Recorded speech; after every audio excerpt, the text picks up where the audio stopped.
Hi guys, it's Lynn here. Hope you're having an absolutely amazing day.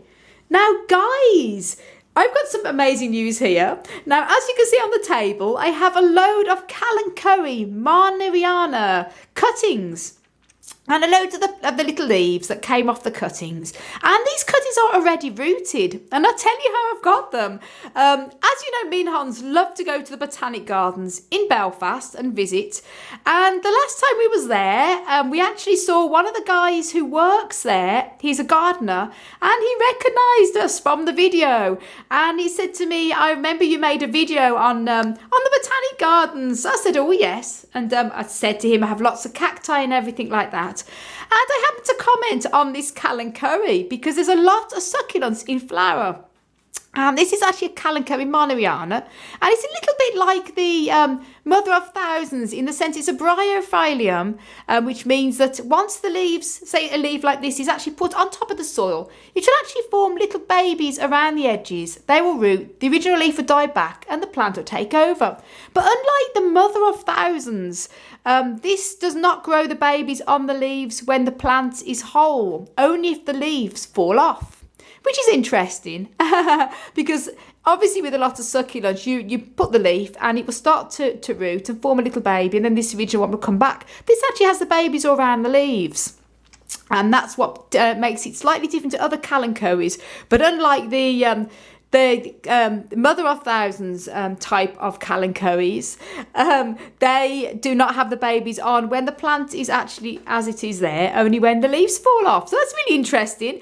Anyways, you see, it was in lovely flower, and I commented to him about the flowers, and he said, have you got this plant? And I said, no, I haven't. I've got a few succulents that are very similar. And I have the mother of thousands Kalanchoes.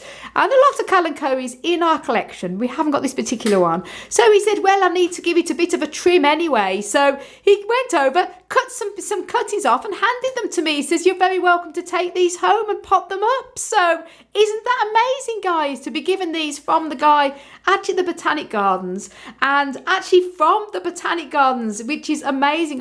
We just happened to be lucky that day when we was in, and we were given it. As you can see, they're huge cuttings. I mean, they're fully rooted as well. And that's where he's cut them there. And these can just be potted up. And this is the bowl we've got. So what I'm going to do now, I'm going to stop this video.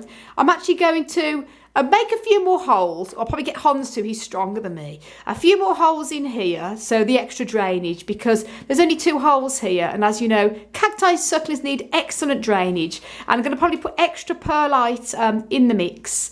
Cactus and succulent soil mix we make ourselves. Fill that up, and I'm going to pop these cuttings up, and I'm going to show you when I've potted them up. Now guys, that's all the cuttings potted up. And as you can see, I've laid the cuttings on the side where the roots are obviously going down into the soil. I've added extra perlite into a loam-based compost. We always like to use Johnnings number 2, either 1, 2 or 3, but ideally number 2. And we either add extra grit or extra perlite. And we always add a bit of extra sand as well, so it's well drained. And then all these leaves here, what I'm going to be doing is just literally putting them gently on top of the soil, like so. And they should form little plants around the base. And I'm just going to be doing that on here. And then what I'm going to be doing then is just lightly misting, keeping these cuttings, because although they're cuttings, they have got roots, except for the leaves. So I'm just going to be keeping the soil lightly moist so the roots don't dry out.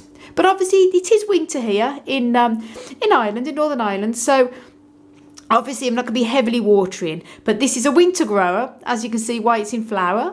So obviously it's going to be kept lightly watered compared to some of the other succulents and the cacti. And we're going to then put this then into the polytunnel with all of its little friends. So guys, thanks so much for watching, and I want to send you loads of love, heaps of happiness, and tons of plant power. As always, from Ireland. Until the next video, guys. Bye. Bye.